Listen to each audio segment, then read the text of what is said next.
오늘 사도행전 9장의 말씀, 사도 바울의 회심 사건과 베드로의 순회 사역, 크게 두 부분으로 나눌 수 있겠습니다. 베드로의 순회 사역은요, 10장과 더불어서 공부를 하겠습니다. 오늘은 주로 사도 바울, 즉 사울이죠. 사울의 예수님의 영접과 그에 따른 변화에 대해서 우리 함께 살펴보고자 합니다. 사울의 이름은 사도행전 8장 58절에 처음 등장합니다. 그는 스데반의 순교 현장에 함께 가담했던 청년 중에 하나라고 성경은 기록하고 있습니다. 다른 유대인들처럼 하나님 나라에 대해서 사모하는 자였고 메시아를 기다리는 자였습니다. 종교적인 열정이 아주 열렬한 자였습니다. 그런데 문제는 그는 열정적인 믿음을 갖고 있는 것처럼 보였으나 진리가 무엇인지를 통찰하지는 못하던 자였습니다. 한마디로 믿음이 있는 것 같으나 그 믿음이 잘못된 방향을 향하고 있었다라고 우리가 볼 수 있겠습니다. 이러한 그의 행위에 대해서 사도 바울이 나중에 디모데전서 1장 13절에서 이렇게 말합니다. 내가 전에는 비방자요 박해자요 호행자였으나 도리어 긍휼을 입은 것은 내가 믿지 아니할 때 알지 못하고 행하였음이라. 사도 바울이 말하는 것이 뭐겠습니까? 내 믿음이 내 스스로 뜨거운 것 같았지만 사실 내가 예수님 만나기 이전에는 결국은 폭행자이고 박해자이고 비방자의 삶을 살아갈 수밖에 없었다라고 이야기하고 있는 것입니다. 여러분, 우리 믿음이라고 하는 것은 믿음의 크기가 중요한 것이 아닙니다. 믿음의 중심이 어디에 있는가가 더 중요한 것입니다. 믿음의 중심이 예수 그리스도를 온전히 향해 있을 때 우리는 이 믿음이 온전한 믿음으로 바로 설 수 있게 되는 것입니다. 오늘 본문 1절을 보니까 사울이 주의 제자들에 대하여 여전히 위협과 살기가 등등하여 이렇게 말하고 있습니다. 스데반의 죽임을 당연히 여기고 자신의 행위가 영웅적이었던 것다, 이것이 옳은 일이었다라고 스스로 확신하는 사람, 이 사울은 자기가 잘못이 없다고 여겼기 때문에 다메섹에 있는 그리스도인들을 박해하기 위해서 여행을 떠날 수 있었습니다. 우리가 이 신앙의 세계에서 볼 때요, 크게 우리가 믿음이라고 말하지만 믿음이라고 하는 것이 사실은 자기 중심이냐 또 그리스도의 중심이냐에 따라서 어떻게 나누냐면 종교적 신념인가 혹은 신앙인가로 나누고 있습니다. 그러니까 겉으로는 믿음이라고 보여도 이것이 종교적 신념일 수도 있고 또 하나는 신앙일 수가 있습니다. 신앙이라고 하는 것은 우리 기독교에서 하나님께서 은혜로 주시는 믿음을 말할 때 우리 신앙이라고 말하는 겁니다. 신념이라고 하는 것은 뭡니까? 자기의 생각에 따라서 자기가 생각하는 대로 확신을 갖고 거하는 것을 우리가 신념이라고 볼 수 있는 것이죠. 여러분, 요즘 우리가 세상 속에서 테러리스트로 인해서 참 고생을 많이 합니다. 그렇죠? 이슬람 계통에 있어서 IS가 테러를 하게 되는데 그들이 자기 목숨을 버리고 알라를 외치면서 죽기를 전혀 꺼리끼지 않습니다. 그것에 대해서 우리는 신앙이라고 하지 않습니다. 그들은 스스로 신앙이라고 말해도 우리는 뭐라고 말하는 겁니까? 종교적인 신념이라고 말하는 겁니다. 자기 신념에 따라서 목숨까지도 버릴 수 있는 것입니다. 근데 여러분, 이 종교적인 신념이 얼마나 무서우냐면 자기 세계에 갇혀서 자기 스스로가 하나님의 모든 일을 대신하려고 하는 것까지 나가는 것이 바로 이 종교적인 신념이라고 하는 거예요. 하나님의 뜻을 묻지 않아도 하나님 뜻대로 산다고 여깁니다. 그래서 자기의 뜻을 하나님의 뜻이라고 그렇게 착각하고 할 수 있는 그 모든 것들, 이것이 바로 종교적인 신념입니다. 여러분, 오늘 사울을 보세요. 사울은 다메섹 도상으로 이제 여행을 떠납니다. 그리스도인들을 잡아서 옥에 가두기 위해서, 핍박하기 위해서 여행을 떠나고 있는 것을 볼 수가 있습니다. 여러분, 아마도 이러한 사울의 행동에는 그 자신의 생활에 있어서도 많은 손해를 감수해야만 했을 것입니다. 경제적인 희생도 따랐을 것입니다. 그러나 그 모든 희생을 사울은 마땅한 것으로 여겼을 것입니다. 왜 그렇습니까? 나는 지금 하나님의 길을 가고 있다는 스스로의 확신이 있었기 때문입니다. 그런데 여러분, 진짜 하나님의 길을 걷고 있었습니까? 그렇지 않죠. 오늘 본문에서도 분명히 예수님께서 그에게 뭐라고 말씀하시는 거예요? 네가 나를 핍박한다라고 말씀해 주시는 거예요. 사울은 스스로가 열심히 지금 믿음 생활하고 있고 충성을 다하고 있다고 생각하는데 주님이 보시기에는 그것이 뭐예요? 네가 나를 핍박하고 있는 것이다. 네가 내 길을 방해하고 있는 것이다 라고 이야기하고 있는 겁니다. 여러분, 우리가요 교회에서 믿음 생활할 때 항상 주의할 것이 이거예요. 내가 종교적인 신념에 지금 자꾸 넘어가고 있지 않는지를 생각해야 되는 거예요. 하나님이 주신 신앙으로 내가 겸손하게 하나님 뜻을 따라 살아가고 있나, 아니면 내 신념에 따라서 내가 믿음 생활을 하고 있나를 잘 점검해 봐야 됩니다. 여러분, 헌금도 많이 내고 교회 봉사도 많이 한다고 해서 하나님의 일을 많이 하는 것이 아니에요. 하나님의 일을 한다고 하는 것은 예수 그리스도의 뜻대로 자기를 복종하며 주님 따라가는 삶이 하나님의 길을 걷는 것이고 주님의 일을 하는 겁니다. 그것을 분간할 수 있어야 되는 거예요. 제가 일전에 사역을 할 때 로스앤젤레스에서 목회하시는 한 목사님을 통해서 이런 얘기를 한번 들었어요. 자기네게 교회 권사님이 있는데 교회 일이라면 1등이라는 거예요. 1등. 뭐든지 열심히 하는 거예요. 뭐든지 열심히. 전도도 교회에서 1등이라는 거예요. 그분처럼 그 전도를 많이 하는 사람이 없다는 거예요. 그런데 문제는 뭐냐면 그분이 전도도 1등이지만 교회에서 사람 상처 입혀서 신앙생활 포기하게 하는데도 1등이라고 하는 거예요. 그게 왜 그런가 했더니 그분은 자기 자신의 신앙의 중심을 갖고 있어. 나는 내가 보기에 이것은 신앙적인 거고 신앙적이 아닌 것인 거 완전히 그걸 딱 나눠서 하나님을 대신하는 사람이에요. 조금만 마음에 안 들면 당신 이거 잘못됐다, 하나님께서 싫어하신다, 하나님께서 미워하신다, 당신 그렇게 하면 벌 받는다, 끊임없이 지적을 하면서 상처를 입혀서 믿음이 형성되기도 전에 실족하게 만들 일들이 많았다고 하는 거예요. 그러면서 그 목사님이 저에게 고민을 한번 얘기하시길 뭐냐면, 그 권사님 정말 좋은데 하나님 앞에 먼저 무릎부터 꿇으면 참 좋겠다, 그런 얘기를 하더라고요. 여러분, 하나님 앞에 무릎 꿇지 않고 신앙생활 할 수 있다는 것을 항상 기억해야 되는 겁니다. 내 스스로가 교만해서 하나님의 길을 가릴 수 있을 수 있다는 것을 잊지 말아야 되는 것입니다. 그런 의미에서 본다면 오늘 본문에서요, 하나님께서 사울을 회개시키시고 그로 하여금 하나님의 길을 가도록 예배해 두신 사람들 2명이 나오는데 이 2명이 참 중요한 사람이에요. 하나는 누굽니까? 아나니아라고 하는 다메섹에 사는 주님의 제자였고, 또 한 사람은 누구입니까? 바나바였음을 성경은 얘기하고 있습니다. 오늘 본문을 보니까요, 다메섹으로 가던 길에서 예수님을 영적으로 만난 사울이 빛으로 인해서 앞을 보지 못하는 신세가 됐습니다. 사흘 동안 먹지도 못하고 식음도 전폐한 채 철저히 영적인 공황 상태에 빠지게 됐습니다. 그렇지 않겠습니까? 자기가 하나님의 일을 하고 있고 하나님께 충성을 다하고 있다고 생각했는데 결국은 자기가 하는 그 모든 일이 사실은 하나님을 방해하고 하나님의 길을 반대하고 있었다고 하는 것을 깨달았으니 얼마나 가슴이 아프고 또한 혼란됐겠습니까? 그런 혼란의 상태에 있는 데다가 거기다 눈까지 지금 멀어서 앞도 보지 못하고 있습니다. 그런데 그 시기에 하나님께서는 어떤 일을 행하셨습니까? 다메섹의 제자 아나니에게 명령하셔서 그로 하여금 사울에게 가도록 명령하셨다고 하는 거예요. 오늘 본문에 보니까 아나니아가 환상 중에 주님의 말씀을 듣게 된 것을 성경은 이야기하고 있습니다. 여기서 말하는 환상이라고 하는 것은 걸어가다가 갑자기 환상을 보는 것을 말하는 것이 아니라 기도 중이라고 하는 의미입니다. 아나니아가 기도를 하고 있었는데 성령의 음성을 들었다고 하는 말과도 같은 겁니다. 하나님의 뜻을 깨우치게 됐다고 하는 것도 마찬가지입니다. 여러분, 이 아나니아를 여러분들이 잘 집중해 보십시오. 아나니아가 주님께서 쓰시는 온전한 제자가 될 수 있는 근거가 오늘 본문에 나오는 겁니다. 자, 오늘 본문에 보니까 주님께서 이 아나니아를 통해서 이제 사울에게 가서 그로 하여금 안수하여 낫게 하라고 하는 명령을 하십니다. 그러니까 13절에서 그가 이렇게 말합니다. 이 13절 보세요, 여러분. 아나니아가 대답하되 주여, 이 사람에 대하여 내가 여러 사람에게 듣사온즉 그가 예루살렘에서 주의 성도에게 적지 않은 해를 끼쳤다 하더니 여기서도 주의 이름을 부르는 모든 사람을 결박할 권한을 제사장들에게 받았나이다 하거늘, 이렇게 말하고 있어요. 이 말은 뭡니까? 주님, 제가 사람들한테 많이 들었는데요, 저 사람은 안 될 존재라고 하는 겁니다. 예수님을 핍박하는 존재지 잘못된 존재입니다. 이렇게 우선적으로 말하는 겁니다.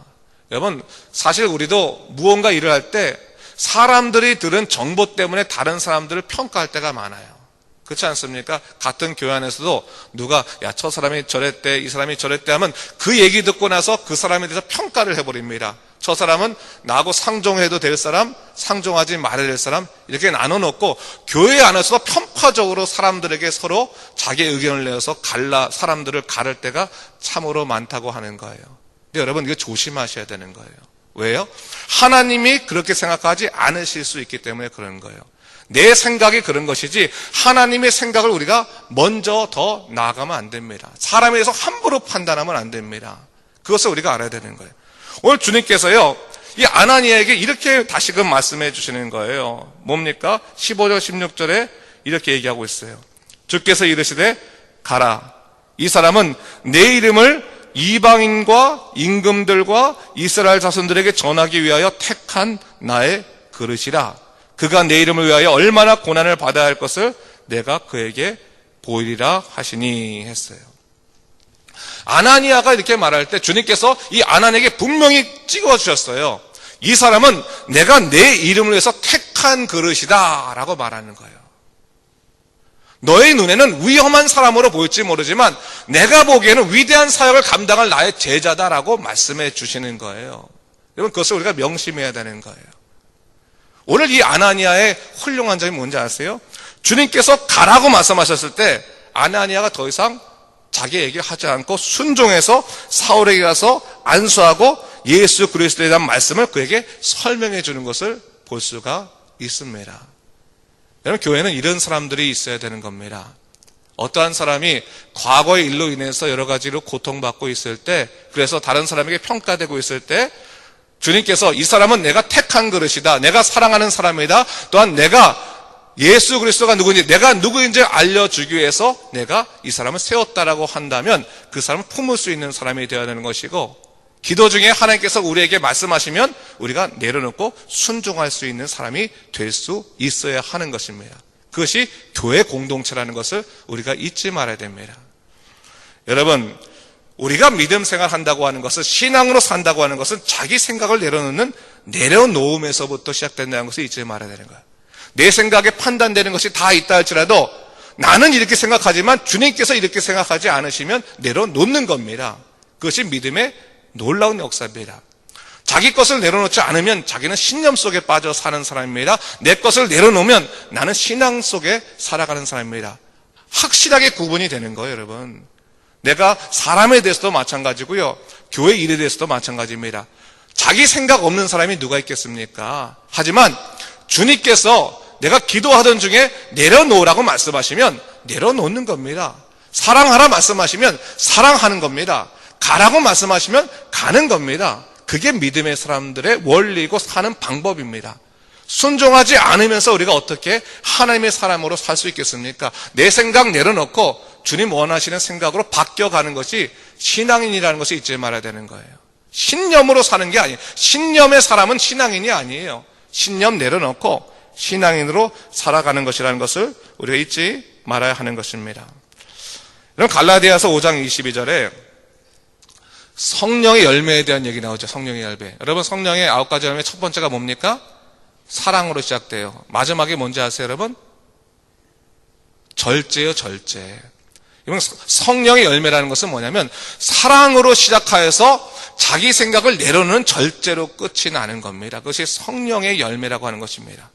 성령의 사람으로 살아간다고 하는 것은 하나님의 사랑을 잊고 그 사랑을 실천하며 나감과 동시에 내 생각이 있더라도 주님을 위해서 내 생각 내려놓을 수 있는 그 내려놓음의 절제가 바로 하나님의 놀라운 성령의 열매를 불러일으킨다는 사실을 잊지 말아야 되는 것입니다.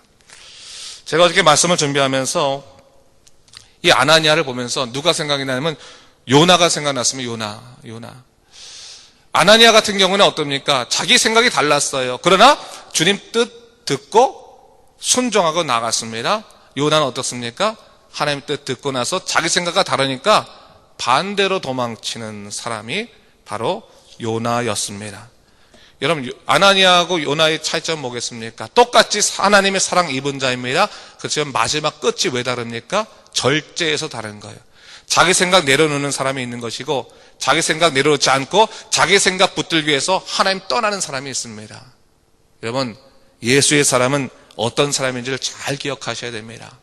여러분, 기도하면서 혹시나 하나님께서 내 마음속에서 뭔가 내려놓으라고 말씀하시면 내려놓고 주님의 사람으로 바뀌어가는 것이 신앙의 놀라운 역사고 기적이고 원리입니다.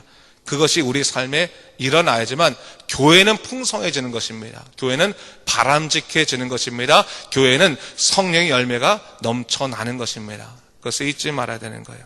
아울러서 우리가 한 사람만 더 봅니다. 누굽니까? 바나바라고 하는 사람입니다. 바나바는 어떤 사람입니까? 이미 여러분이 아시겠지만 그는 일전에 자신의 밭을 팔아서 사도들의 발 앞에 놓은 사람이고, 후에 이제 사울이 사도 바울이 되어서 사역을 할 때 그와 더불어 공동으로 그 전도여행을 했던 1차 전도여행을 했던 그런 믿음의 사람이었습니다. 근데 이 바나바는 어떤 역할을 했습니까? 이 사울이 예수님 개인적으로 만난 다음에 눈 뜨고 나서 당장 주님의 제자로서 열심히 살아가고 싶었어요. 이 성격이 참 대단한 거예요. 굉장히 급한 겁니다. 자기 과거 잊어버리고 나는 열심히 이제부터 주님의 뜻 따르겠다 살겠는데, 중요한 것은 뭡니까? 사람들이 그게 보지 않아요. 사람들이 저 사람 위험한 사람이야, 저 사람 건드렸단 큰일 나, 저 옛날에 우리 그 감옥에 가뒀던 사람이야. 여러분, 우리로 따지면 뭐가 되겠나요? 우리 그 교회 안에 들어왔을 때 어떤 사람, 야, 저 사람 옛날에 주먹 쓰던 사람이래, 저거 건드렸단 큰일 나, 저거 상종하지 마, 그런 거하고 비슷한 겁니다. 그런데 오늘 바나바가 열심히 사역하고 싶어서 그렇게 마음에 소망 갖게 된 이 사울을 위해서 예루살렘의 이 지도자들에게 그를 변호해 주는 역할을 함으로 인해서 그가 그의 사역의 다리 역할을 했다고 하는 것을 성경은 이야기하고 있습니다. 바나바가 있었기 때문에 이 위험한 사람이 위대한 사람이 될 수 있었던 거예요. 여러분이 만나는 사람들 중에서 사도 바울과 같은 사람이 있을 수 있어요. 항상 잊지 마십시오. 그런데 그 사도 바울 같은 사람은 다른 사람들에게 위험한 사람이다, 초라한 사람이다, 비천한 사람이라고 보일 수 있는 사람들도 있을 수 있음을 알아야 되는 거예요. 교회는 능력 중심으로 일하는 것이 아니에요. 교회는 하나님의 뜻에 합당한 사람이 주님의 뜻대로 움직이는 것이 교회입니다. 그렇다면 여러분들이 볼 때 혹시나 비천해 보이는 그 사람이 사도 바울과 같은 사람이 될 수 있다면 여러분이 다리가 좀 대주십시오. 그래서 교회가 살만한 공동체, 거할 만한 공동체라는 것을 여러분 스스로 증명해 주시는 것이 참으로 중요할 것 같습니다. 자, 오늘 본문에 보니까요, 이 바나바가